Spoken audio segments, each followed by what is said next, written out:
In this video, I'm going to be demonstrating Real-Time Board, which is a web-based whiteboard app and very similar to Board where it's collaborative. I can add collaborators who can work on the same board. I have a variety of tools where I can import files, including PDFs that will mark up. But what's unique about this is that it doesn't use pages or a slide layout similar to Smart Notebook or Board. What it does is it uses what they call frames. And if you've ever had any experience with using Prezi, this is very similar in that regard. So what I can do is create my first frame.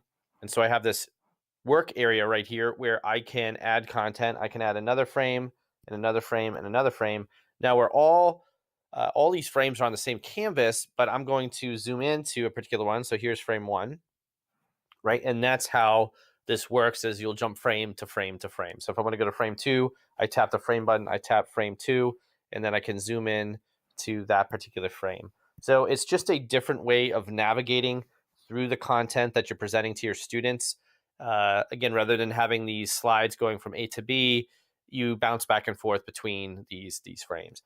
So I'll go over the tools over here. So the plus button, this is where you can add files to your real-time board, and I can upload PDFs, as I mentioned. You have other options here. You can connect it to Google Drive, Dropbox, etc., to add files. You've got your cursor, which will allow you to manipulate the different objects on your screen. We have text.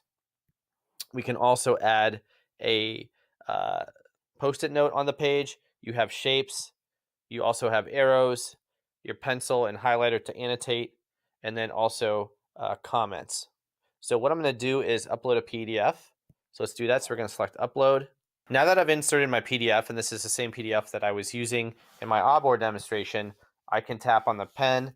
I can annotate this. Let me go ahead and put in today's date. And what's different here is that these objects, when I erase my annotations, it's not going to erase the PDF that I imported from my computer, like Board will. So again, you've got these different frames. So I can jump to frame two. We can jump into this workspace, and now I can begin annotating here. So if I switch back to my pen, I can do that, and we can do a math problem. So I can put that in here, and then I can jump to pane three and then begin working here.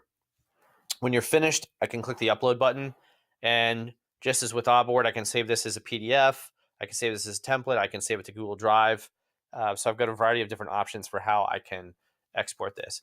Now they do have a EDU version of this, so you can fill out a form, you get the full-blown version, and there's absolutely no cost. So that is a difference between this and Board, where Board has a monthly or yearly cost per teacher. This is free for educators.